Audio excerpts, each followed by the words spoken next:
भगवान करे यह आपके जीवन का सबसे खुशियों भरा दिन हो। यह प्रोग्राम लगातार चला जा रहा है। 7 तारीख से शुरू हुआ 22 दिन का यह प्रोग्राम और आज हम 18 तारीख में पहुंच गए हैं।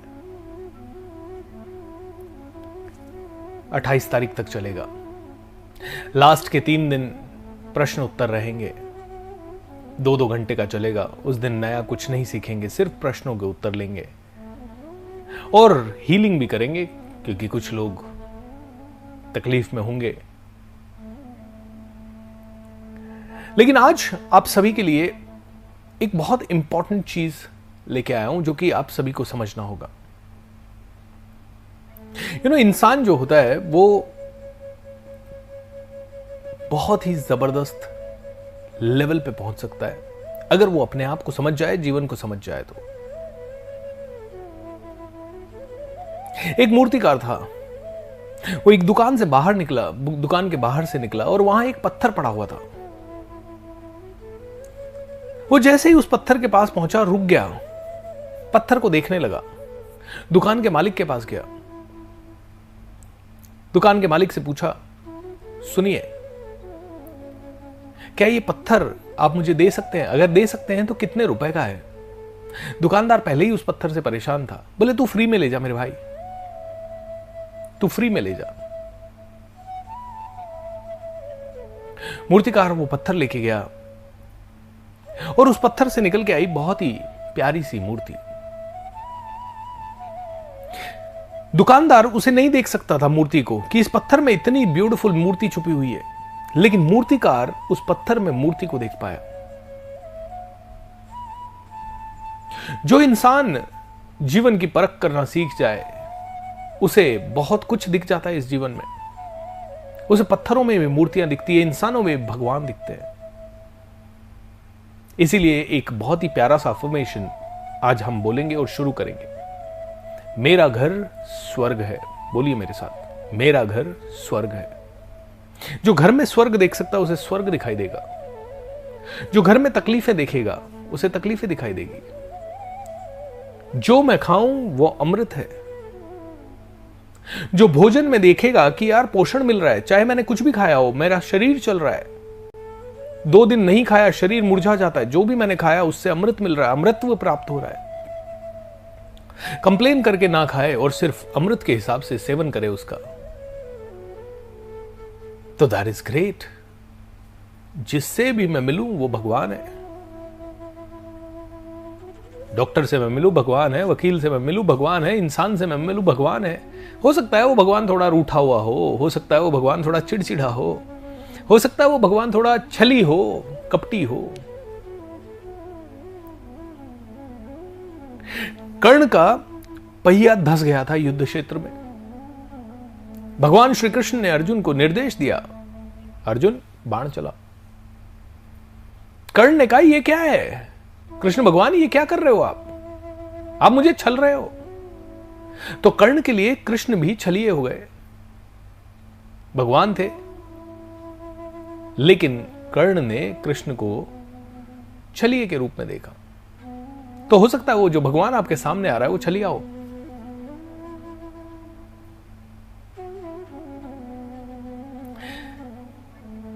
लेकिन ये है भगवान है। जिससे भी मिलूं वो भगवान है।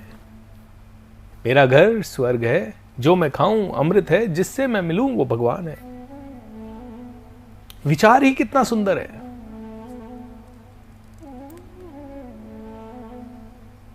विचार ही जबरदस्त है। घर में परिवार में लोग रहते हैं, उनमें थोड़ा बहुत खटपट होती है, तकलीफें आती है, चैलेंजेस आते हैं, लड़ाई झगड़ा भी हो जाता है, लेकिन परिवार परिवार होता है, साथ रहता है। भोजन में कभी कभी ऊपर नीचे हो जाता है, लेकिन भोजन भोजन होता है, रस देता है, पूरी बॉडी को नरिश करता है। एंड इंसान इंसान होता है। इंसान है आसपास तो ही हम कुछ करने के लिए प्रेरित हो रहे हैं। मेरा घर स्वर्ग है, जो मैं खाऊं वो अमृत है, जिससे भी मिलूं भगवान है। कितने प्यारे अफर्मेशन है, बोलिए तो सही। आधे ठीक तो आप इन्हीं से हो जाएंगे।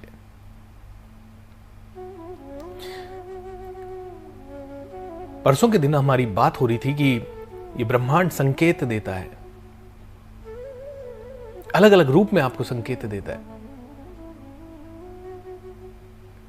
पुराने जमाने में सिद्ध पुरुष हुए, महर्षि हुए, संत हुए, महात्मा हुए, बहुत ही विद्वान लोग हुए। उन्होंने उस काल में जो घटनाएं हुई उनको लिखा। किसी ने उनके स्वप्न में जो आया उसको डीकोड किया और लिखा, और किसी ने इंसान को सदियों तक मैसेजेस देने के लिए कुछ लिखा। उनमें से काफी सारी घटनाएं सत्य हो सकती है, काफी सारी घटनाएं जैसे कि आज के कहानीकार, मूर्तिकार, मूवी मेकर्स लिखते हैं, वैसे काल्पनिक भी हो सकती है। एक कथा बहुत प्रचलित रही हमारे पुरातन काल से ही, जो कि हम सभी ने सुनी है, कि दानव बहुत ज्यादा स्ट्रांग हो गए, बहुत स्ट्रांग हो गए। देवता उनसे डरने लगे, इधर छुपने लगे, उधर छुपने लगे। छिपते छिपते ब्रह्मा जी के पास गए। Brahma ji, Brahma ji, Brahma ji, help me, help me, help me. Brahma ji ने कहा, मैं नहीं, शायद विष्णु भगवान हेल्प कर पाएंगे। सारे देवता विष्णु भगवान के पास गए। विष्णु भगवान हेल्प मी, मतलब हमें हेल्प कीजिए, ये दानव हम पे बार बार आक्रमण कर रहे हैं। इंद्रदेव, अग्निदेव, वायुदेव, सारे के सारे ब्रह्मा जी से विष्णु जी के पास पहुंचे। विष्णु जी ने कहा, एक काम करो, दानवों से दोस्ती करो। बोले दोस्ती? वो तो इतने अहंकारी हैं, वो इतने अनऑर्गेनाइज्ड है, वो मारने पीटने की बात करते हैं, गाली देते हैं। आप कह रहे हो उनसे दोस्ती करो? How is it possible? बोले उनके पास जाओ, समर्पण करो, उनको बोलो कि ठीक है तुम बड़े, लेकिन हम भी कुछ कम नहीं है, लेकिन फिर भी हम जानते हैं कि तुम लोग हमसे शक्तिशाली हो, और हम तुम्हारे पास एक प्रस्ताव लेके आए। बोले किस तरह का प्रस्ताव? बोले दानवों को ये जाके प्रस्ताव दो कि भाई देखो, अगर अमृत मिल गया ना तो तुम भी अमर हो गए, हम भी अमर हो गए, तो क्यों ना आप और हम मिलकर अमृत की खोज करें, आपके लिए भी फायदेमंद, हमारे लिए भी फायदेमंद। तो तुम्हारी इस बात से दानव सहमत हो जाएंगे तुम्हारे साथ अमृत प्राप्त करने के प्रोजेक्ट में काम करने के लिए। तुम अकेले अमृत प्राप्त नहीं कर पाओगे, ऐसा एक प्रोजेक्ट लेके जाओ। तो देवताओं ने चिंता दर्शाई कि भाई अमृत आ भी गया तो वो अमृत दानवों को मिल गया, तो वो अमृत अगर दानवों ने पी लिया तो वो तो आज ही परेशान कर रहे हैं, बाद में परेशान। भगवान विष्णु ने कहा, don't worry, I am there. अब दोस्तों, समुद्र मंथन की कथा सुनी, और उस समुद्र मंथन की कथा के बारे में आप सभी को पता है। देवताओं और दानवों ने समुद्र मंथन करना शुरू किया, और उसके लिए पर्वत का इस्तेमाल किया गया, उसके लिए शेषनाग का इस्तेमाल किया गया। मंथन चालू हुआ, जुम जुम जुम। उसमें से क्या क्या निकला समझिए। अब इस कथा को आपको समझना है कि आपके जीवन से इसको कैसे रिलेट करना है। That is what I am explaining. सिर्फ आपको एक कहानी नहीं सुना रहा हूं, ये कहानियां हमें अपने जीवन को बदलने के लिए सुनाई गई। किसी ने नहीं देखा कि समुद्र मंथन हुआ कि नहीं हुआ, लेकिन महर्षि वेद व्यास, महर्षि अंगिरस और बहुत सारे ऋषि मुनि हुए, अगस्त्य मुनि, इन सभी लोगों ने, त्रिकालदर्शी थे ये लोग। इन्होंने अपनी विद्याओं को इस लेवल पे ले गए थे कि जहां इन्होंने काफी सारी चीजें देख ली, और कई लोग उस समय मौजूद भी थे। जो 7 चिरंजीवी हैं उनमें से एक महर्षि व्यास भी हैं। तो ऐसे कई महर्षि और ऐसे कई विद्वान हुए जिन्होंने ये सब चीजें देखी भी होगी, और नहीं भी देखी होगी तो उन्होंने अपनी तपोबल से उनको महसूस किया है, या भगवान से वो सिद्धि प्राप्त हुई है, उन्होंने उन्हें लेखनी से, पुराणों में, ग्रंथों में डाल के हमें दिया। लेकिन इसलिए नहीं दिया कि वो वैसा हुआ, क्योंकि इतने सारे, मतलब आज आपका और मेरा जीवन है, उसकी हर एक घटना को हम लिख ही नहीं सकते बुक के अंदर, हमें याद भी नहीं रहती है, और लिखेंगे तो भी कितना लिखेंगे। तो उन्होंने भी जो महत्वपूर्ण चीजें हैं जिससे कि इंसान को बहुत सारी प्रेरणा मिल सके वो लिखा। तो क्या लिखा समझिए। समुद्र मंथन के समय 14 रत्न निकले।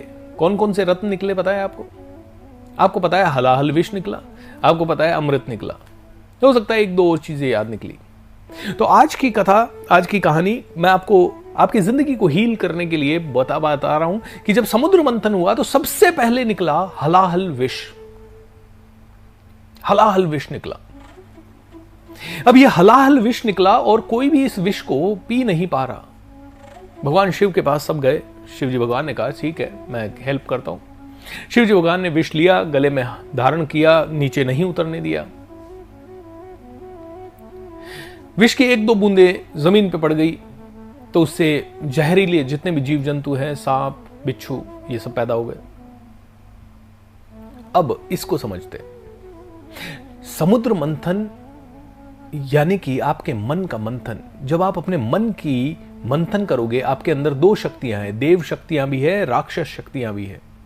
एक शक्ति कहेगी भैया देखो खाओ पियो ऐश करो, एक शक्ति कहेगी सात्विक बनो। दोनों शक्तियां आपस में जब मंथन करेगी, अपने मन का मंथन करेगी, तो सबसे पहले जब आप सात्विक बनना चाहोगे, अमृत प्राप्त करने के लिए आप कोशिश करोगे, अपने जीवन को अच्छा बनाने के लिए कोशिश करोगे, ये दोनों शक्तियां आपस में आएंगी और दोनों के ऊपर मंथन होगा, और इन दोनों के मंथन से सबसे पहले निकलेगा विष। विष मतलब मन के विकार। विष मतलब जब आप बदलना चाहोगे, दुनिया आपको बोलेगी ये क्या पागल मन कर रहा है, क्यों कर रहा है ये वो। सबसे पहले आपकी गंदगी निकलेगी, आपकी नेगेटिविटी निकलेगी, सबसे पहले आपके तकलीफें बाहर आएगी, आपको अच्छा नहीं लगेगा वो प्रोसेस। कोई भी बदलाव का प्रोसेस अच्छा नहीं होता है। न सीखना अच्छा लगता है किसी को, न पढ़ना अच्छा लगता है किसी को, क्योंकि अचानक से एक आदमी मूवीज देखता है, सब कुछ करता है, और अचानक से उसको लगता है पढ़ना लिखना शुरू करना पड़ेगा। अच्छा नहीं लगता। एक स्टूडेंट को पढ़ना अच्छा नहीं लगता, कईयों को, कुछ को लगता है। तो पहले जब आप अपने मन को मंथन करोगे तो सबसे पहली चीज जो आपकी निकलेगी वो निकलेगा विष। आलस, प्रमाद, नेगेटिविटी, ये सब निकलना शुरू होंगे आपकी जिंदगी से। कई लोग आपकी निंदा करेंगे। निंदा करें तो भी उसे अपने हृदय में मत उतरने देना, उसे रोक लेना अंदर तक ही। बहुत सारे लोगों ने निंदा की, यहीं तक रोक लिया, उसको पर्सनली मत ले लेना। अरे वो मेरी निंदा कर रहा है, अरे वो हृदय में उतर गया तो फिर प्रॉब्लम हो जाएगी। आ भी जाए तो कंठ तक आ जाए, ज्यादा ज्यादा एक आधी बात बोल दो, लेकिन हृदय में नहीं उतरे।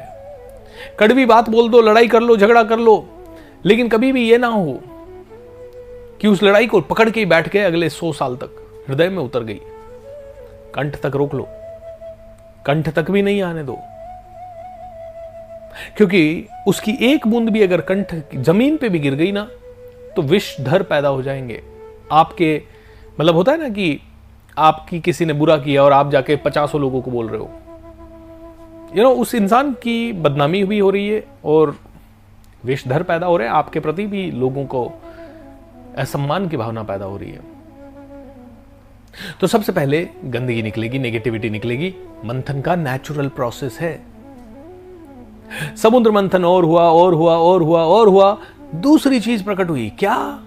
कामधेनु गाय। कामधेनु गाय क्या करती थी भाई? कामधेनु गाय से आप मांगते थे मिठाई, मिठाई मिल जाती थी। कामधेनु गाय का दूध से आप जो भी कामधेनु गाय से मांगोगे फटाफट कामधेनु गाय देती थी। मिठाई, पकवान, ये वो, कि आप अपने आप को फिर मंथन करते रहे तो आप कामधेनु गाय की तरह हो गए। आप बन गए एक ऐसे व्यक्ति जो कि धन धान्य संपत्ति अर्जित करने लगा। धीरे धीरे उसके इच्छाएं पूरी होने लगी, धीरे धीरे उसको सुख मिलने लगा।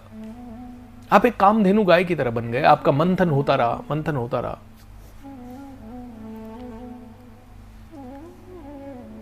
एक डिवाइन सोल आप बन गए, एक ऐसी सोल बन गए जिसके कारण लोगों को भी हेल्प होने लगी। एक आप ऐसी शक्ति बन गए विष आपके अंदर से निकलने लगा। धीरे धीरे आप जहां जुड़ते गए वहां बरकत होने लगी, जिस कंपनी में गए वहां पे हेल्प होने लगी, जिस व्यक्ति के साथ जुड़े वहां पे उसको अच्छा ही अच्छा लगने लगा। फिर आपने अपना मंथन किया, मंथन किया, मंथन किया। समुद्र मंथन से तीसरी चीज कौन सी निकली पता है आपको? एक घोड़ा, पंखों वाला। समुद्र मंथन से तीसरी चीज निकली एक पंखों वाला घोड़ा।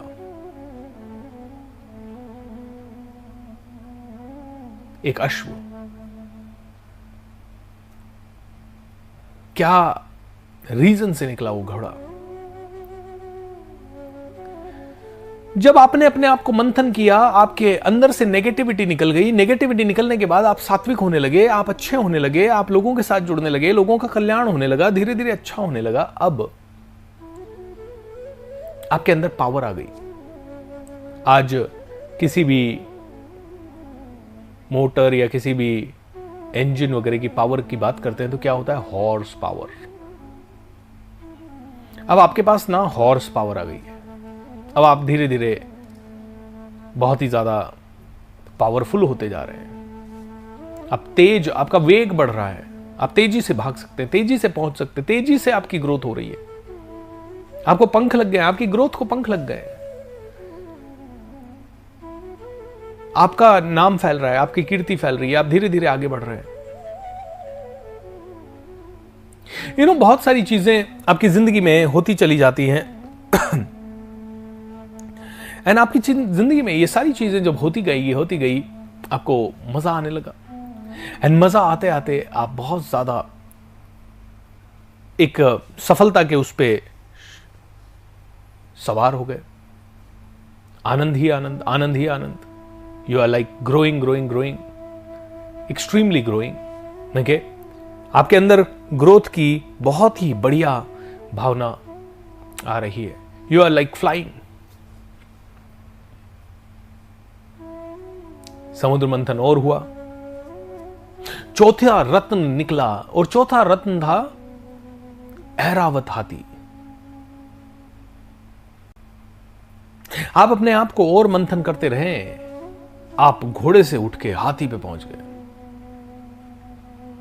दोस्तों, हाथी एक ऐसा जंतु था जो कभी किसी गांव में पहले आ जाता था तो गांव के सारे बच्चे बूढ़े उसे देखने के लिए आ जाते थे। कुछ लोग तो गणेश जी भगवान मान के पूजा के थाल लेके साथ में आ जाते थे।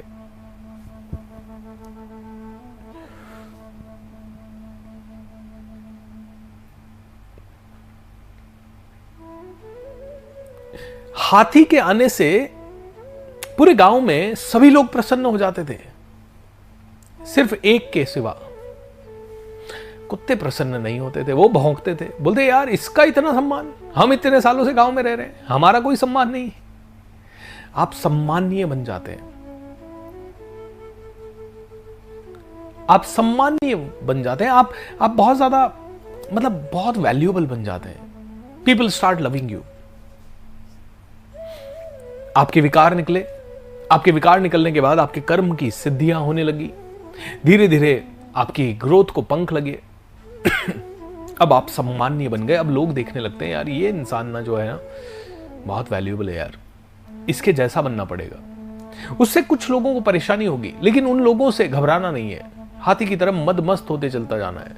आप ऊपर उठ गए, वो पहुंच ही नहीं पाएंगे आप तक कभी। वो सिर्फ आपको गाली देंगे, क्रिटिसाइज करेंगे, सोशल मीडिया पे करेंगे या कहीं और करेंगे, इससे ज्यादा उनकी औकात नहीं है। जैसे ही गांव की सीमा खत्म हुई, कुत्ते अपने उस सीमा से बाहर जा ही नहीं सकते, उनकी उतनी सी लिमिटेशन है। आप ऐरावत हाथी पे आ गए, हाथियों का राजा। देखिए, समुद्र मंथन की कथा को भी अगर हम अपने जीवन से जोड़ के देखें तो कितना हो सकता है। मैं आपको ये इसलिए सिखा रहा हूं, आज सुना रहा हूं, क्योंकि मुझे ये बड़ी अच्छी लगती है। जब भी मैं इसे सुनता हूं तो मुझे ऐसा लगता है कि यार वाह, कितनी अच्छी बात है, कितनी सटीक बात है। बात हो रही है हील योरसेल्फ नाउ। हीलिंग का मतलब ये नहीं है कि शारीरिक बीमारी ठीक हो। सबसे पहले तो ये मानना होगा कि हम मानसिक रूप से बहुत बीमार हैं। हम मानसिक रूप से समझना ही नहीं चाहते कि हमारे अंदर विकार है, और वो मानसिक रूप के विकार जब तक ठीक नहीं होंगे, मानसिक नेगेटिविटी, मानसिक चिंता, मानसिक फिक्र, मानसिक एंग्जाइटी, ये सब जब तक ठीक नहीं होता तब तक हमारा हृदय निर्मल होगा नहीं, तब तक हम दुआएं दे नहीं पाएंगे, तब तक हम बहुत ज्यादा अच्छा सोच नहीं पाएंगे, और जब तक ये सब चीजें नहीं होगी, we are not able to grow. Airavat हाथी निकल गया, यानी कि आप ऊंचे स्तर पे पहुंच गए। अब आपको छोटी मोटी चीजें, छोटे मोटे शत्रु आप तक पहुंच नहीं पा रहे। आगे बढ़े, और मंथन हुआ, और चिंतन हुआ, और समुद्र मंथन हुआ देवताओं और दानवों के बीच में, और उससे निकली कौस्तुभ मणि।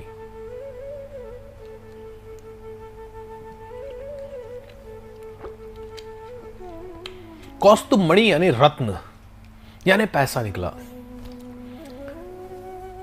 यानी कि अब जब आपकी कीर्ति फैलने लगी, आपके पास अच्छी अच्छी चीजें आने लगी, अच्छा घर आया, अच्छी कारें आई, अच्छी जिंदगी आई, लाइफस्टाइल आपकी बदलने लगी। आपकी लाइफस्टाइल वगैरह जब सब चीजें आपकी बदल गई तो और ज्यादा बदलाव आने लगा, और ज्यादा अच्छा होगा, और ज्यादा परिवर्तन हुआ। Everything started becoming bright. इंसान को लगने लगा अब तो बहुत कुछ हो गया है। समुद्र मंथन करते गए, समुद्र मंथन यानी मन का मंथन करते गए, मन का चिंतन करते गए, मन को और ज्यादा अपने वश में करते गए, तो अब जो रत्न निकला वो इतना शानदार था कि उसके बाद तो आपकी कोई अच्छा अधूरी नहीं रह सकती। और वो क्या निकला? कल्प वृक्ष। सब कुछ हो गया। आपकी कौस्तुभ मणि के बाद क्या निकला? कल्प वृक्ष निकला। कल्प वृक्ष का काम क्या होता है? नीचे बैठ जाओ, जो इच्छा करो मिलने लग जाएगा। क्या इंसान की जिंदगी में भी ऐसा ही होता है? सोचिए एक बार, इंसान के विकार खत्म हुए, विकार खत्म होने के बाद धीरे धीरे धीरे धीरे उसको काफी सारी चीजें मिलने लगती है, कामधेनु गाय की तरह। सिर्फ दूध ही नहीं, मिठाई भी मिलती है, खीर भी मिलती है, कई सारी चीजें मिलती है। फिर धीरे धीरे वो और प्रयत्न करता है, उसकी गति उच्च श्रवा करके हॉर्स मिलता है, और वो घोड़ा मिला, उससे उसका और ज़्यादा तरक्की हुई, और ज़्यादा ग्रोथ हुई। ऐरावत हाथी पे मिल गया, यानी कि और ज़्यादा तरक्की, और बड़े हो गए, और कीर्ति फैलने लगी। कौस्तुभ मणि मिल गई, यानी बहुत पैसा मिल गया, बहुत अच्छी चीज़ें होने लगी। और अब कल्प वृक्ष की तरह पैसे वाला आदमी मुकेश अंबानी बन गया। मतलब आप जो चाह रहे हो आपके साथ हो रहा है, जितना चाह रहे हो आपके साथ हो रहा है। जब इतनी सारी चीजें आपके साथ निकली, तो अभी तक तो 6 रत्न है, 14 रत्न निकले पूरे के पूरे। okay? अगला रत्न जो निकला वो निकली एक अप्सरा, रंभा करके अप्सरा। ऑलराइट, रंभा। अगला रत्न निकला रंभा, अप्सरा के रूप में। अब रंभा क्या? रंभा है आपकी बहुत सारी और इच्छाएं। अब यहां पे जो है ना, कैच है, कई लोग जब बहुत ज्यादा सफल हो जाते हैं तो इनकी इच्छाएं अब सब चीजें कंट्रोल करने की होती है। शुरू में तो विष को पी लिया, धीरे धीरे सफल हुए, थोड़े थोड़े आगे बढ़े, कल्प वृक्ष बन गए। अब आदमी को लगने लगता है यार अब तो मैं कुछ भी कर सकता हूं, अब तो मैं सर्वे सर्वा हो गया। और यहीं पे उसकी इच्छाओं की लिमिट थोड़ी सी टूटती है, जो इन्हें कंट्रोल कर लेता है। रंभा अप्सरा इतनी ब्यूटीफुल थी कि बड़े बड़े ऋषियों के तप हिल जाते थे। तो कहते हैं कि इस लेवल पे आपका टेस्ट है, इस लेवल पे आपका टेस्ट है कि भैया ये पैसे को आप बचा पा रहे हैं नहीं, इस तरक्की को आप बचा पा रहे हैं नहीं, इस सर्वे सर्वा बनने की पावर को आप बचा पा रहे हैं या नहीं। तो इस लेवल पे वासना निकली। वासना डजंट मीन ओनली काम वासना। वासना मतलब इच्छाएं, आपकी अलग अलग तरह की इच्छा आपको आती है। मैं चांद पे जाया हूं, मैं समुद्र में जाया हूं, मैं पनडुब्बी में बैठ के, हुआ ना थोड़े दिन पहले वो हादसा, जहां पनडुब्बी में बैठ के कोई लोग समुद्र में गए, 5-5 करोड़ रुपए का टिकट था, और वो पनडुब्बी क्रैश हो गई। ये क्या होता है? ये इच्छाएं हैं, और ये सारी की सारी इच्छाएं जब आपकी लाइफ में आती हैं तो कहीं ना कहीं आप में से हर एक इंसान इन इच्छाओं के हिसाब से चलने लगता है। तो जो गुणी पुरुष होगा, जो सात्विक पुरुष होगा, वो इन इच्छाओं को, डिजायर है, एक घर लिया, दूसरा प्लॉट लिया, तीसरा प्लॉट लिया, ये हुआ, वो हुआ, ऐसा हुआ, वैसा हुआ, ये सारी चीजों को जो अच्छे से कंट्रोल कर लेता है, जो अच्छे से चैनलाइज कर लेता है, बुरी नहीं है ये इच्छाएं। इन इच्छाओं के कारण फैक्ट्रियां बनती है, लोगों को रोजगार मिलता है, कई सारी चीजें पनपती है, कई सारे आविष्कार होते हैं।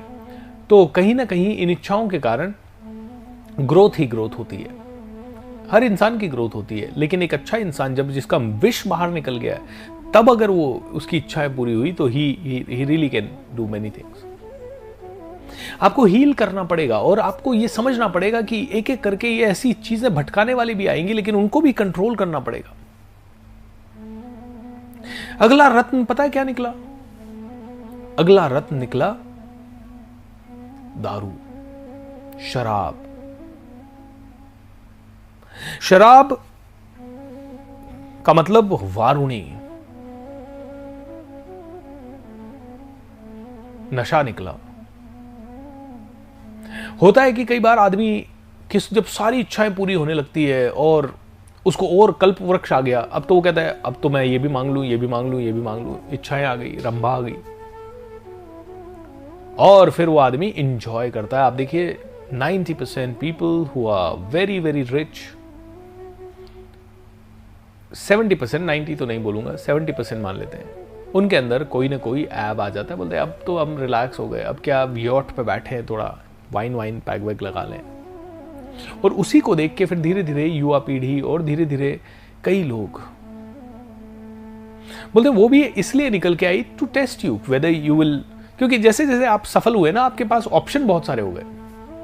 अब आपके पास पैसे की ताकत आ गई, अब आपके पास आप इतने पावरफुल हो गए कि आप जो ऑर्डर करोगे वो आ जाएगा। तो नशा आया, 8वें नंबर पे नशा आया। कोई लोग उस नशे में भटक गए और यहीं से उनका पतन हो गया।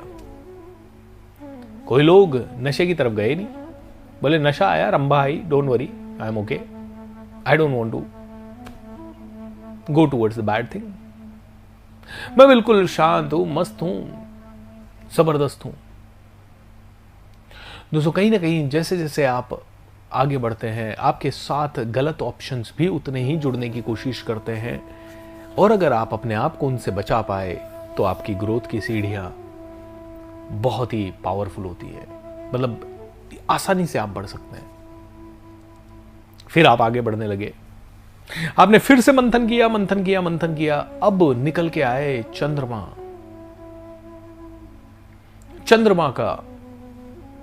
चंद्रमा मतलब शीतलता, शांति। चंद्रमा, चांदनी रात में कितनी शीतलता, शांति, ऐसे लगता है यार कितना मजा आ रहा है। मुझे ऐसे लोग जिनके चेहरे पे शांति है, शीतलता है। रतन टाटा साहब इतने ऊपर पहुंच गए, इतने ज्यादा, कहते हैं कि जितनी मुकेश अंबानी जी की नेट वर्थ है उतना तो उन्होंने दान दे दिया है।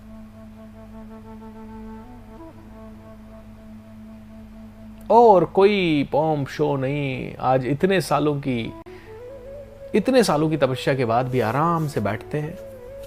आज भी टाटा ट्रस्ट में रोज आते हैं, आज भी अपने ऑफिस में रोज आते हैं, इतने बीमार होने के बावजूद भी, इस लेवल पे पहुंचने के बावजूद भी, इतनी ज्यादा उम्र होने के बावजूद भी।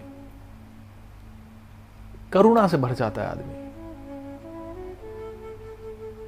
करुणा एंड मैत्री से भर जाता है। ये आज के रतन टाटा को मत देखिए, ये बहुत पहले ऐसे थे। आज जो है वो तो फिर अगला रत्न पारिजात पुष्प निकला। पारिजात पुष्प, सुगंध फैलती गई, आपके कैरेक्टर की सुगंध फैलने लगती है, सभी तरफ फैलने लगती है ये कैरेक्टर की सुगंध। यार वो इंसान जबरदस्त है, यार उसके जैसा बनना है, यार वो इंसान पावरफुल है, यार वो इंसान ऑसम है, वो इंसान एक्स्ट्रॉर्डिनरी है, उसके जैसा बनना है। पारिजात पुष्प की तरह आपकी सुगंध सभी तरफ फैलने लगी।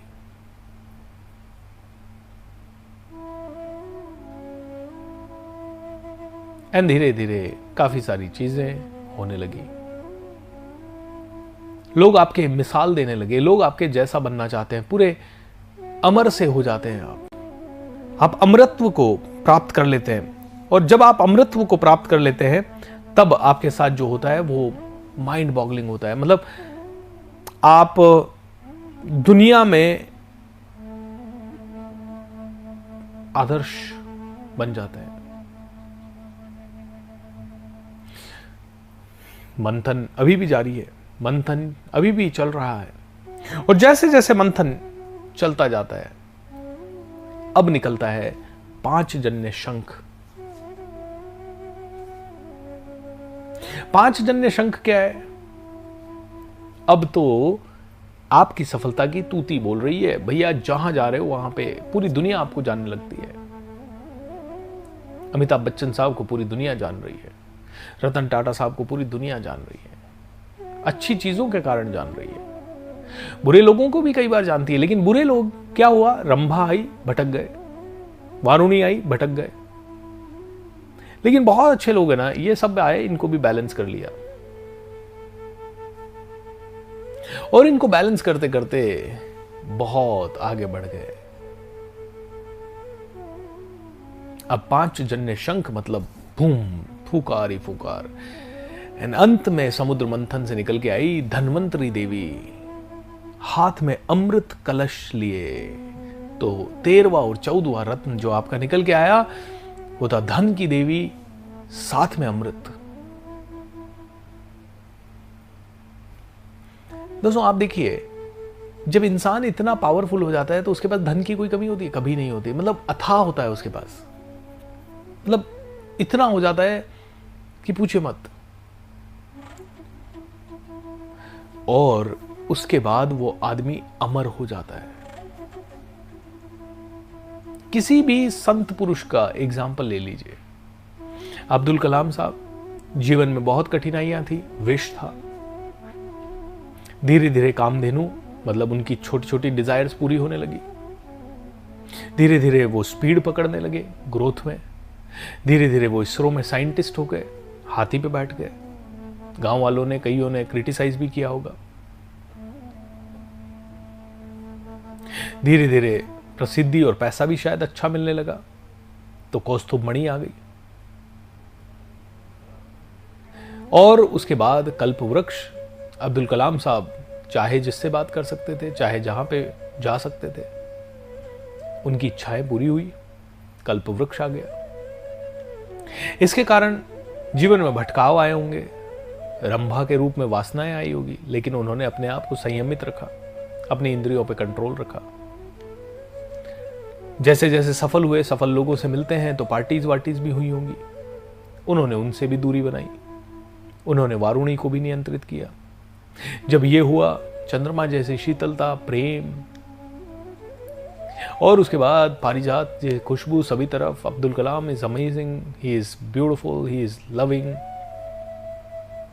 धीरे धीरे 5 जन्य शंख की तरह हर तरफ अब्दुल कलाम साहब आ गए, राष्ट्रपति बन गए, राष्ट्रपति बन गए। और उसके बाद धन्वंतरी और अमृत दोनों आ गया। चाहे जितना पैसा था, हालांकि उन्होंने उसे हाथ नहीं लगाया।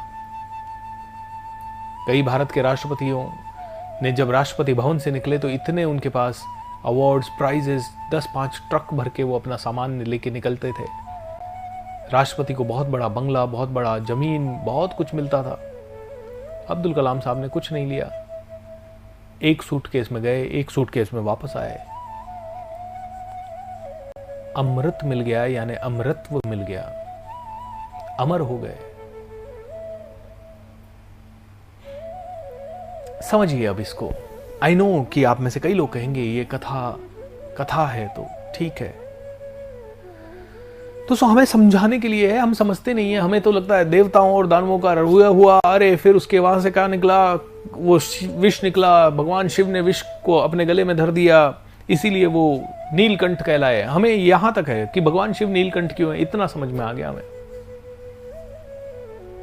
हमें पता ही नहीं है कि वो जो अमृत निकला उसका मतलब क्या है। आप देखिए भगत सिंह जी अमर हो गए, आप देखिए बहुत सारे विद्वान अमर हो गए, स्वामी विवेकानंद, स्वामी दयानंद सरस्वती अमर हो गए, कबीरदास जी, तुलसीदास जी, संत रैदास जी सब अमर हो गए, कभी नहीं मरने वाले। शरीर मर सकता है, इंसान नहीं मरेगा। आज भी कोई इंसान नाम ले दे महाराष्ट्र में खड़ा होके या हिंदुस्तान में खड़ा होके कि छत्रपति शिवाजी महाराज, एक बार को तो करंट दौड़ता है, महाराणा प्रताप तो एक बार को करंट दौड़ता है, झांसी की रानी तो एक बार का करंट दौड़ता है।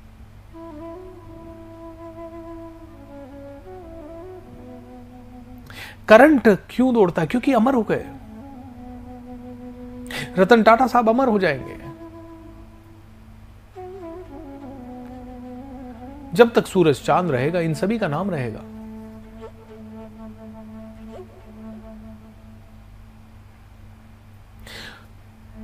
विजय माल्या नहीं हो पाएंगे अमर। क्यों?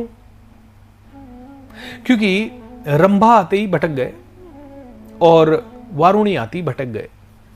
उनकी भी सफलता अच्छी थी और डंका पीटे जा रहा था।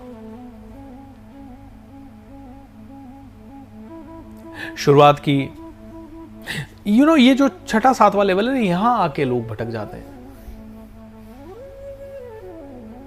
वो भी इस लेवल पे पहुंचे जहां पे कि उनके साथ भी शुरुआत में काफी कठिनाइयां रही होगी, विष आया होगा, पचाया उसको, उसके बाद उन्होंने और कई सारी चीजें की होगी। थोड़े कामधेनु आई, धीरे धीरे सफलताएं बढ़ने लगी। फिर कामधेनु यानी उनका बिजनेस बना होगा जहां से उनको बहुत कुछ मिला होगा। कामधेनु मतलब आपके पास ऐसा इनकम सोर्स या कुछ ना कुछ आ गया जिससे कि आपको अच्छा हुआ, आपकी सफलता को और स्पीड मिली। 1 से 2, 2 से 4 बिजनेस हुए और उससे फिर आपकी ख्याति फैली, आप एरावत पे आ गए, आप बहुत बड़े बिजनेसमैन हो गए, हाथी के जैसे, जिसको हिलाना आसान नहीं था। कोई भी भौंके, कोई भी चिल्लाए, कोई भी मीडिया इधर उधर बोले, कुछ भी दिक्कत नहीं थी। आप बड़े सशक्त हो गए। अब पैसा इतना ज्यादा आया कि मतलब आपने अपनी मर्जी का विला, अपनी मर्जी के फैशन शोज, अपनी मर्जी के सब कुछ करना शुरू कर दिया। कल्प वृक्ष आ गया, मुझे ये चाहिए, ये मिला, वो चाहिए, वो मिला, इस प्रधानमंत्री से मिलना, उधर से मिलना, यहाँ लैंड चाहिए, इस सिटी में बिजनेस, इस देश में बिजनेस, यहाँ पे बिजनेस, इससे कोलैबोरेशन, उससे कोलैबोरेशन, सब कुछ होने लग गया, कल्प वृक्ष हो गया। एंड अब आ गई रंभा लाइफ में। वासनाएं बहुत ही बढ़ गई, अब तो मैं भगवान बन गया, ऐसा सोच लिया आपने। जिसके भी माइंड में पहली बार ये ख्याल आया और उसने कहा नहीं नहीं, मैं अभी भी इंसान ही हूं, ग्राउंडेड हूं, I need to still grow, वो तो संभल गया। लेकिन जिसने सोचा मैं तो भगवान बन गया, वो चला गया वारुणी की तरफ, यानी कि नशे की तरफ। नशा कई तरह का हो सकता है, सिर्फ शराब की बात नहीं कर रहे, अलग अलग तरह का नशा हो सकता है। जो यहां से फिसल गया वो फिसल गया, जो इस लेवल को पार कर गया कि नशा है, नशे के सारी चीजें मेरे सामने उत्पन्न हैं, लेकिन मैं शांत हूं, मैं अपने ऊपर सेल्फ कंट्रोल में हूं, बीमार नहीं होना चाहता मैं। उस इंसान को चंद्रमा की तरह शीतलता प्राप्त हो गई।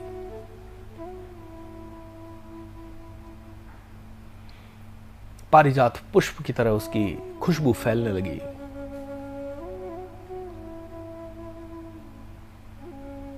पांचजन्य शंख की तरह पूरी तरह से हर तरफ ख्याति होने लगी। देवी धन्वंतरी फिर जो लेके आई वो पैसे से भी बहुत जबरदस्त था, और फिर आपका नाम अमर हो गया।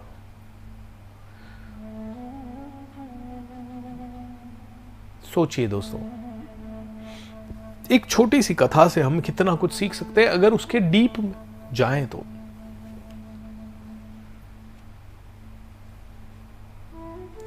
लेकिन हम सीखना नहीं चाहते, हम ऊपर ऊपर से, सुपरफिशियल तरीके से। मैं आपको जो सिखाना चाह रहा हूं कि आप अपने आप के हर एक दुख दर्द को ठीक कर सकते हैं अगर आप अपने विचारों से, अपने चक्रास को, अपने माइंड को, अपने आध्यात्मिक लेवल पे आपकी उन्नति को बैलेंस कर लें तो। लेकिन आदमी सुनेगा, समझेगा, बोलेगा हाँ अच्छा बोलते हैं गुरुजी। शुरू है, गुरु नहीं है, लेकिन अच्छा बोलते हैं गुरुजी। और वहीं पे आप अच्छे और बुरे में फंस के अपने कामों में लग गए और आपने सब कुछ भूल गए, मजा नहीं आएगा। इसीलिए कहते हैं आप में से हर एक इंसान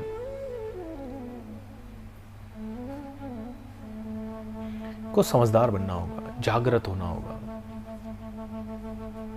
उठो जवान देश के वसुंधरा पुकारती, देश है पुकारता पुकारती मां भारती। आप सभी को वसुंधरा यानी धरती मां पुकार रही है।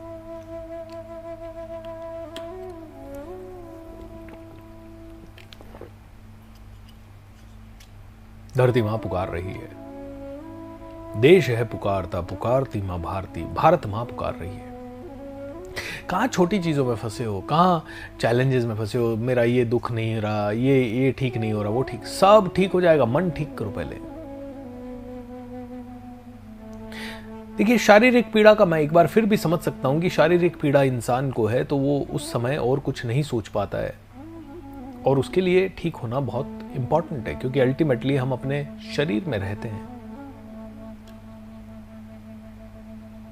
लेकिन जो रिश्तों की पीड़ा है ना, उसे ठीक किया जा सकता है इजीली।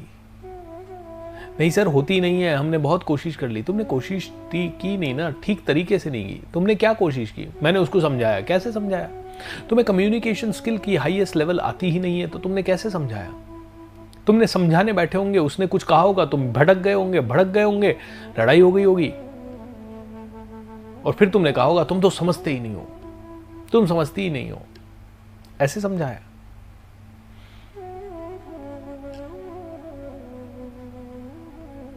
तुमने इस तरह से समझाया कि डॉक्टर ने कहा 5 दिन की दवाई है भैया, 5 दिन की दवाई खाओ ठीक हो जाओगे। तुमने इस तरह से समझाया कि 5 दिन की दवाई एक साथ डाल दी मुंह में, और फिर तुम कहते हो यार उसने थूक क्यों दिया? मैंने तो दवाई दी थी, उसने थूक दिया। तुमने बहुत ही गलत कर दिया।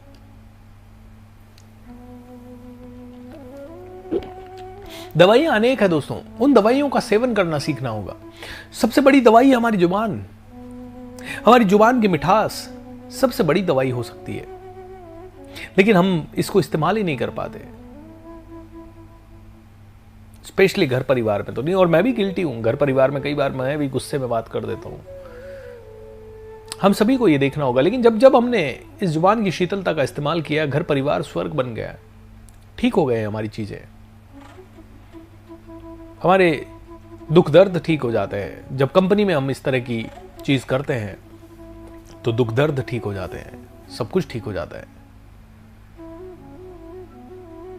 तो जुबान को इस्तेमाल कीजिए दवाई के रूप में,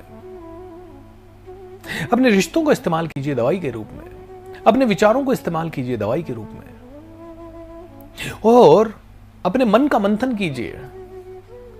मन का मंथन करते करते हाईएस्ट लेवल पे पहुंच ही जाओगे। सभी रत्न एक एक करके अंदर से ही निकलेंगे। कैसन कहा बिगाड़िए जो मूढ़े सो बार, मन को क्यों नहीं मूड़िए जा में बसे विकार। बालों को क्या, बालों ने तेरा क्या बिगाड़ा है भाई? तू बालों को बार बार कटवा रहा है। अगर कटवाना ही है, मूढ़ना ही है, सर को मूढ़ने की जगह मन को मूढ़, मन के अंदर जा, मन के अंदर के विकारों को निकाल। विपश्यना में कहते हैं मेडिटेशन का पर्पस निर्विचार होना नहीं है, निर्विकार होना है। निर्विकार होना है। Sir I don't have decision power, how to increase decision power? Decision ले, डर के बीज आपके मन में रहेंगे तो कैसे होगा? कैसे होगा डिसीजन? आप डरे हुए हैं, डरे हुए हैं, डरे हुए हैं, डरे हुए हैं, डर डर डर डर डर, ये डिसीजन लूं क्या? डर है, कंफ्यूजन है। कंफ्यूजन क्या है? कंफ्यूजन एक ही तो है कि डिसीजन गलत हो गया, तो इसी चीज का डर है ना। ये वाला डिसीजन सही रहेगा, ये वाला। आपको सही निर्णय लेना है, आपको क्या पता कौन सा सही रहेगा। 7 दिन के लिए सोच लो। बड़ा डिसीजन है तो, छोटा डिसीजन है तो 24 घंटे सोचो। 24 घंटे के अंदर या तो ये या ये एक डिसीजन ले लो। एक डिसीजन ले लिया, इस तरफ का डिसीजन ले लिया, हो सकता है इधर खाई हो। और हो सकता है इधर कुआं हो, आगे कुआं पीछे खाई। एक जगह खड़े रहने में तो प्रॉब्लम है, लेकिन एक चीज और भी पॉसिबल है कि इधर खाई की जगह हो सकता है जन्नत हो। आपको कैसे पता खाई होगी? जन्नत भी तो हो सकती है। आपको कैसे पता असफलता ही होगी? सफलता भी हो सकती है। आपको कैसे पता इधर कुआं ही होगा?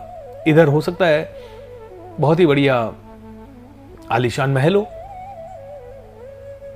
इधर हो सकता है कुछ बहुत ही जबरदस्त सफलता हो। या तो इधर या इधर, जाना तो एक तरफ है। सबसे घातक सिचुएशन है जब आप डिसीजन नहीं लेते। मेरे को बीमारी है, बीमारी है, बीमारी है, आपका बस इतना ही डिसीजन, मैं डॉक्टर के पास जाके आ गया, मैंने दवाई ले ली। अरे तुम्हारी भी तो जिम्मेदारी है, उस दवाई की जिम्मेदारी थोड़ी है ठीक होना। वो दवाई तो क्या कर रही है, तुम्हारे अंदर बहुत सारे जो चैलेंजेस हैं, तुम्हारे पेन हुआ, दवाई ली, ब्रेन को सेंसेशन गया, और जिस पार्ट से पेन, जिस रिसेप्टर पेन का जो है, जिसको पता लगता है ब्रेन में कि हाँ पेन हो रहा है, वो रिसेप्टर को डीएक्टिवेट कर दिया, उसको स्विच ऑफ कर दिया। पेन तो है, पेन कैसे गायब होगा? आपको शरीर में कोई चोट लगी है, पेन कैसे खत्म होगा? पेन नहीं खत्म होगा। लेकिन क्या होता है, उस पेन की इंफॉर्मेशन यहां जब पहुंचती है और ब्रेन कहता है अरे पेन है ये तो, जैसे चोट लगी और ब्रेन तक सूचना पहुंची, ब्रेन ने कहा ये तो तकलीफ है, ये तो पेन है, मुंह को आवाज देता है, चिल्ला, डर, दर्द से कर रहा।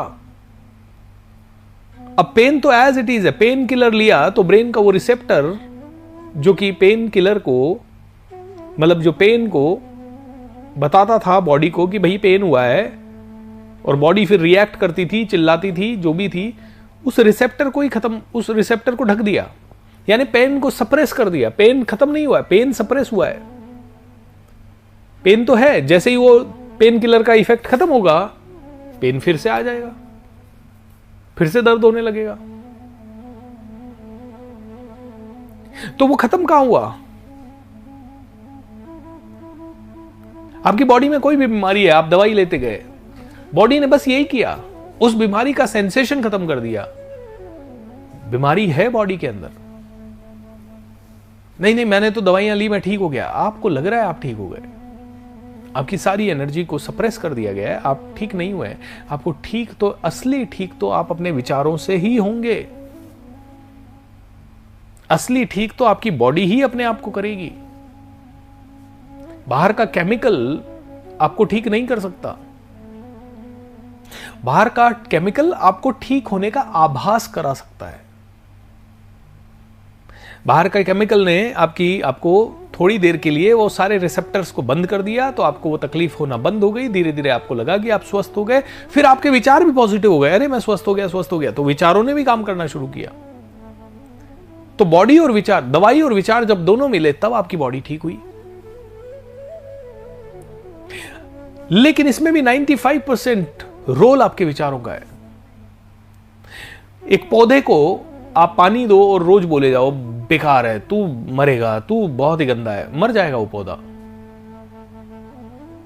पानी तो दे रहे हो, खाद भी दे रहे हो, सब कुछ दे रहे हो, सनलाइट भी मिल रही है, फिर क्यों मर रहा है? इसके ऊपर प्रयोग है, करके देखिए आप भी अपने घर में। दूसरा पौधा है, उसको भी सेम पानी दे रहे हो, सेम खाद दे रहे हो, उससे अच्छी अच्छी बातें बोल रहे हो, thank you so much, thank you so much, oxygen देने के लिए, वैल्यू देने के लिए, प्यार देने के लिए, थैंक यू सो मच। वो पौधा पनपने लग जाएगा, हरा हो जाएगा, फल देने लग जाएगा, फूल देने लग जाएगा। एक पौधा नहीं दे रहा, एक पौधा दे रहा है, ऐसा कैसे? थिंक अबाउट दिस दोस्तों। एक कहावत है, कथा है, जहां पे कि एक गांव था ऐसा, या गांव है ऐसा अफ्रीका वगैरह में, जहां पे किसी पेड़ को अगर लोगों को काटना होता था तो वो वहां मान्यता थी कि हरे पेड़ को नहीं काटना है। लेकिन अगर फिर भी काटना होता तो सारे गांव के लोग आके उसको भला बुरा कहते, धीरे धीरे वो पेड़ सूख जाता, फिर उसको काटते वो। एक और कथा है जहां पे कोई भी आदमी गांव का कोई बुरा काम करता तो उसको वो लोग सजा नहीं देते, उसको वहां चौराहे पे खड़ा करते और सारे लोग उसको बताते, तूने क्या क्या अच्छा किया, तूने क्या क्या अच्छा किया, तूने क्या क्या अच्छा किया, तूने क्या क्या अच्छा किया, तूने क्या क्या अच्छा किया। एंड उस इंसान को लगने लगता है, यस मैंने ये अच्छा किया, मैंने ये अच्छा किया, मैंने ये अच्छा किया, ऑलराइट। धीरे धीरे वो पश्चाताप की ग्लानि से रोने लगता, धीरे धीरे उसके मैल अंदर से गंदगी निकल जाती, धीरे धीरे वो अच्छा इंसान हो जाता। शब्द ही सबसे बड़ी मेडिसिन है, आपके विचार ही सबसे बड़ी मेडिसिन है, आपकी बॉडी ही सबसे बड़ी हीलर है। जिसको ये बात समझ में आ गई वो आदमी अपने आप को खुद ठीक करने लग जाएगा। और अगर कभी डॉक्टर, हॉस्पिटल, मरीज इन चीजों की जरूरत भी पड़ी तो भी उस समय भी अगर बाकी के लोग 10 दिन में हील होते हैं तो ये 5 दिन में हो जाएगा। क्योंकि देखिए, हम मेडिकल साइंस को झुटला नहीं सकते। ऑपरेशन है तो है, टांके लगने हैं तो लगने हैं, पैर की हड्डी टूटी है उस पर प्लास्टर लगना है तो लगना है, किसी को और कोई तकलीफ है उसका कोई इलाज करना है तो वो करना है। तो मेडिकल साइंस इज गुड, ये वरदान है हमें। लेकिन हम क्या करते हैं आज की डेट में? आज हम बहुत कमजोर हो चुके हैं। हमें 2 मिनट दूर भी जाना है ना, तुरंत गाड़ी निकालो। अरे गाड़ी का उपयोग की जरूरत ही नहीं है, तुम्हें 2 किलोमीटर 2 मिनट भी नहीं जाना, 200 मीटर जाना है, 400 मीटर जाना है, आधा किलोमीटर जाना है, भाई तुम गाड़ी निकाल रहे हो क्यों? नहीं वो जल्दी पहुंचेंगे ना। चलो, जहां पे तुम्हें बहुत जल्दी का काम है वहां तो तुम गाड़ी निकालो, कोई दिक्कत नहीं है। लेकिन जहां जल्दी का काम नहीं है वहां पे भी तुम गाड़ी निकाल रहे हो। कौन पैदल जाए यार, गाड़ी निकाल लेते हैं। बस ये प्रॉब्लम है। कौन अपने विचारों में काम करे यार, टैबलेट खा लेते हैं। यहां गलती हो गई है। Medical science is not wrong, लेकिन गलती हम में है। थोड़ी दिक्कत हुई, टैबलेट खा ली। अरे थोड़ा पेशेंस। हाँ, टाइम नहीं है तो गाड़ी से जाओ, टाइम नहीं है तो टैबलेट खा लो, जल्दी ठीक, या जल्दी वो पेन सप्रेस हो गया। लेकिन अगर आपके पास समय है तो टैबलेट क्यों खा रहे हो? अपने विचारों से अपने आप को ठीक करो, अपनी बॉडी को अपने आप को हील करने दो। थोड़ा भूखा रह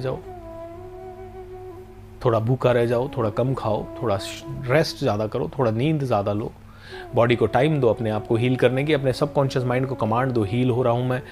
अपने चार्ट पेपर वगैरह, विजन बोर्ड वगैरह, अफर्मेशन वगैरह, विजुअलाइजेशन सब कुछ करो। विजुअलाइज, अरे मैं मरा, मैं कैसे ठीक होऊंगा? फिर एक गोली, फिर दूसरी गोली, फिर तीसरी गोली, फिर चौथी गोली, फिर 1 महीना गोली, और फिर भी आदमी ठीक नहीं होता है। दोस्तों, जिन चीजों का जब इस्तेमाल करना है तभी यहां से आपको 1000 किलोमीटर जाना है, एरोप्लेन का इस्तेमाल करो आप। लेकिन अगर आपको 1 किलोमीटर जाना है, वॉक करके जाओ, आपका शरीर भी तंदुरुस्त रहेगा, आपको अच्छे विचार भी आएंगे, फुर्ती से भरे हुए रहोगे। लेकिन गाड़ी हो गई तो आप गाड़ी का हर जगह ये मिसयूज करना होता है। ये यूज करना नहीं, मिसयूज करना होता है। छोटी सी तकलीफ हुई है, गोली ले लो, छोटी सी तकलीफ हुई है, दवाई ले लो। अरे क्यों भाई, रुक जाओ ना, थोड़ा तो रुको, सब्र करो, 2 दिन झेल लो ना दर्द को। क्या पता आप हीलर हो जाओ, क्या पता आप ठीक हो जाओ। हमारी जिंदगी में तकलीफ आते ही हम तुरंत कहते हैं भाग यहां से। अरे तकलीफ अच्छी होती है, तकलीफ में ही आपकी हीलिंग पावर डेवलप होगी, तकलीफ में ही आपकी बुद्धि की क्षमताएं डेवलप होगी, तकलीफ में ही आपकी व्यक्तित्व का विकास होगा। सर आपसे जस्ट 5 मिनट मिलना है, कब मिल सकते हैं? आइए 3 और 4 तारीख को आइए, पहुंचिए, दिल्ली पहुंचिए 3-4 तारीख को। क्या आप समय दे पाएंगे? दोस्तों अगेन मैं कहता हूं, बहुत सारे लोग रहेंगे तो समय 2-3-4 मिनट जरूर दे पाएंगे, किसी को 2 मिनट, किसी को 4 मिनट, ऐसा समय दे पाएंगे। ऐसा नहीं दे पाएंगे कि मतलब 10-10 मिनट सबको मिल गया, दैट इज नॉट पॉसिबल। वो एक्सपेक्टेशन लेके आइएगा भी मत प्लीज। कमांडो ट्रेनिंग में आइए, 90 डेज जुड़िए, ताकि ये सारी चीजें आप और डिटेल में सीख सकें और डिटेल में समझ सकें। It's very important to understand your life. भाई जो चीज हमारी सबसे इंपॉर्टेंट चीज है उसी को हम समझना नहीं चाहते, जो हमारे लिए सबसे ज्यादा वैल्यूएबल है उसी के लिए हम कह रहे हैं यार इसको क्या समझे हम, ये तो दुनिया समझे, हम थोड़ी समझेंगे इसको। सबसे वैल्यूएबल है हमारी लाइफ, हमारी सांसें, हमारी हीलिंग कैपेसिटी। इनको अगर नहीं समझेंगे तो कैसे चलेगा? Think about this. इनको तो समझना ही पड़ेगा।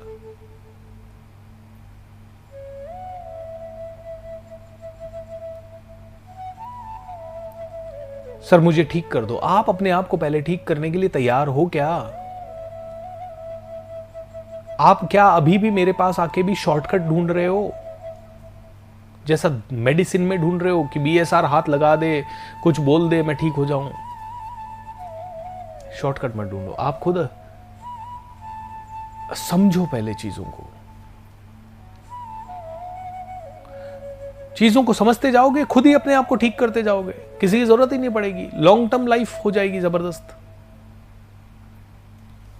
धीरे धीरे सब बहुत बेहतर होगा मेरे भाई।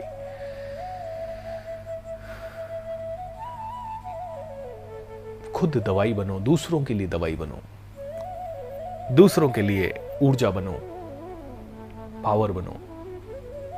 संसार को स्ट्रांग लोगों की जरूरत है। संसार को ऐसे लोगों की जरूरत है जो दूसरों का भार भी उठा सके। इस दुनिया को ऐसे लोगों की जरूरत है जो बहुत ही शक्तिशाली लोग हों। शक्तिशाली बनो, अवेयर बनो, शानदार बनो, जबरदस्त बनो, उत्साहित बनो। उसके लिए 3 छोटे काम, 3 छोटी चीजें, संगत अच्छी हो, आदत अच्छी हो, गुरु अच्छा हो। ये 3 चीजें हुई, जीवन अच्छा होता रहेगा। संगत आदत गुरु, संगत आदत गुरु, संगत आदत गुरु, संगत आदत गुरु।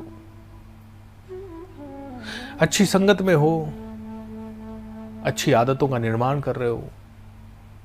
एक गुरु होने से अच्छी संगत और ज्यादा अच्छी हो सकती है, अच्छी आदतें और अच्छी हो सकती है। तो दोस्तों, आप में से हर एक व्यक्ति बना रहे हमारे साथ कमांडो ट्रेनिंग में। माफी चाहूंगा, बार बार आपको कहना पड़ता है, आपको बुरा भी लगता होगा। 1 अगस्त से बैच शुरू हो रहा है। 90 डेज ये चीजें प्रैक्टिस करवाएंगे। आप कहेंगे सर यहां पे फ्री में रोज ही प्रैक्टिस करा दो।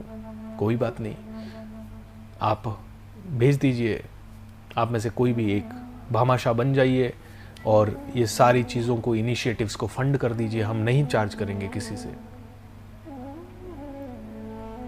लेकिन दोस्तों, अर्थ के बिना धर्म का विकास नहीं होता है, इसीलिए चार्ज करना पड़ता है। हम कोई साधु सन्यासी नहीं है कि बोलें डोनेशन दे दो और सब लोगों ने आपने डोनेशन दे दिया, किसी ने लाख दे दिया, किसी ने करोड़ दे दिया। इसीलिए हम अपनी डिग्निटी से, हक से, हम मेहनत का आपसे चार्ज करते हैं और उसमें आपको कोई बुरा मानने की जरूरत नहीं है। आपको समझना है 90 दिन की मेहनत बहुत होती है और ये 28 दिन की मेहनत भी बहुत है। कई लोग नहीं कर रहे हैं, हमारे फील्ड के तो नहीं कर रहे हैं। और साधु सन्यासी भी इसलिए कर रहे हैं क्योंकि उनके ऊपर, उनके पास फंड के कोई ना कोई सोर्स है, डोनेशंस हैं, संस्थाएं हैं। तो बन जाइए आप में से कुछ लोग भामाशाह, कर दीजिए बहुत अच्छा donation. We will be able to do for free 365 दिन। लेकिन जब तक वो नहीं है तब तक कमांडो ट्रेनिंग पेड चल रही है और तब तक आप जुड़िए उस कमांडो ट्रेनिंग के साथ। आइए हीलिंग कैंप में, आइए डिवाइन हीलिंग कैंप में, बहुत बहुत फायदा होगा। दोस्तों, आप सभी का मंगल हो, आप सभी का कल्याण हो, आप सभी स्वस्थ रहें, खुश रहें, प्रसन्न रहें, आगे बढ़े। सर्वे भवन्तु सुखिनः, सर्वे सन्तु निरामया, सर्वे भद्राणि पश्यन्तु मा कश्चित् दुःखभाग् भवेत्। ओम शांति शांति शांति। Be happy, be joyful.